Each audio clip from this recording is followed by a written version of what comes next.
apakah Habib Umar Assegaf atau Assaghaf berani diskusi terbuka dengan Kiai Haji Maidudin Usman itu atas inisiatif sendiri, atas nama pribadi, atau atas nama Robito Alawiyah?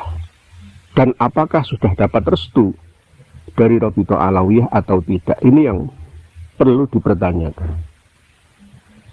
Jika saya diperlukan atau mau diskusi terbuka live disaksikan oleh semua orang, bisa di lembaga kami, bisa milih di Bangil, Rembang, Pasuruan, atau di Madura, atau di Surabaya, atau netral di gedung, di hotel manapun.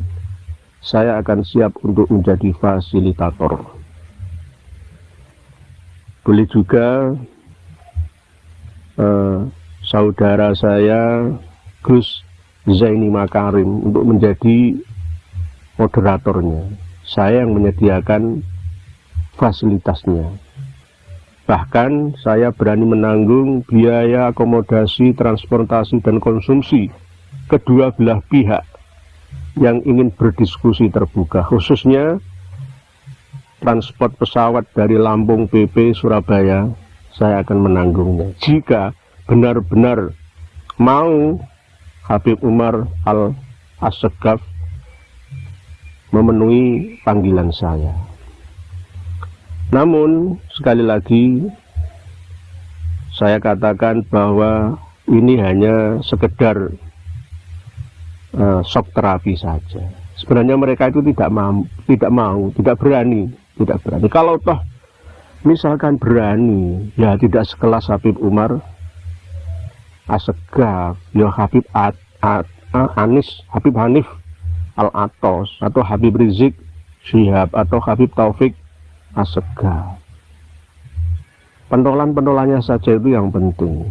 Kalau hanya sekedar omongan dan keberanian dari Habib Umar Assegaf saja, ya kurang meyakinkan menurut saya. Bukan saya menilai rendah, tidak, tapi dilihat dari track record, dari segi bahasa, percakapan, penguasaan terhadap keilmuan agama, khususnya keilmuan tentang nasab ini, beliau belum menguasai sepenuhnya.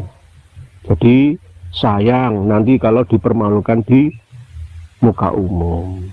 Dipikir dulu lah, dipikir dulu. Jangan hanya mengandalkan dan mengedepankan emosi, berani tapi tanpa modal yang cukup, modal keilmuan yang cukup. Kiai Haji Maidudin Usman berani mengadu data ilmiah, referensi argumentasi itu sudah siap terbuka. Tidak hanya Kiai Haji Maidudin Usman saja, saya pun siap untuk diskusi terbuka. Jadi jangan artikan kami ini tidak berani, karena apa? Semua sudah megang datanya. Kami pun sudah megang datanya. Siapa sebenarnya dzurriyyah para habib yang ada di Indonesia ini? Semuanya sudah kita pegang. Jadi sebaiknya para habib yang ada di Indonesia ini menawarkan diri untuk islah, berdamai, dengan cara, kemarin sudah saya sampaikan, mau merubah doktrin mereka, pelajaran-pelajaran yang hanya mengunggulkan nasab mereka, itu dihapuskan saja. Jadilah umat Islam yang bisa menghargai sesama umat Islam yang lain tanpa kasta. Rubahlah cara dakwah kalian. Berbicaralah yang sopan. Jika tidak berbicara yang baik, lebih baik diam saja. Dan mengikuti arus membumi menjadi warga negara Indonesia tanpa kelas. Hargai semuanya. Kalau bisa lepaskan jubah kebesaran kalian. Tidak usah pakai jubah-jubah ala Yaman, ala Arab seperti itu di Indonesia. Kalau toh mau pakai ya silahkan. Itu hak ciri khas panjenengan. Tapi dengan cara itu jenengan malah tambah gumede, tambah takabur. Maka lebih baik lepaskan saja. Jadilah seperti saya ini. Saya ini seorang petani. Apa adanya. Saya seorang petani. Seandainya saya mau memakai jubah kebesaran, memakai serban seperti panjenengan, ya bisa, yang saya punya. Saya akan lebih Yaman daripada panjenengan malah. Saya akan membiarkan jenggot saya, kumis saya tumbuh supaya kelihatan sangar. Bisa juga. Karena sudah tidak zamannya lagi kita menjadi tukang tipu-tipu, tukang jualan agama, tukang mengaku paling punya kunci surga, yang bisa menstempel derajat kewalian di Indonesia. Hilangkan semua itu.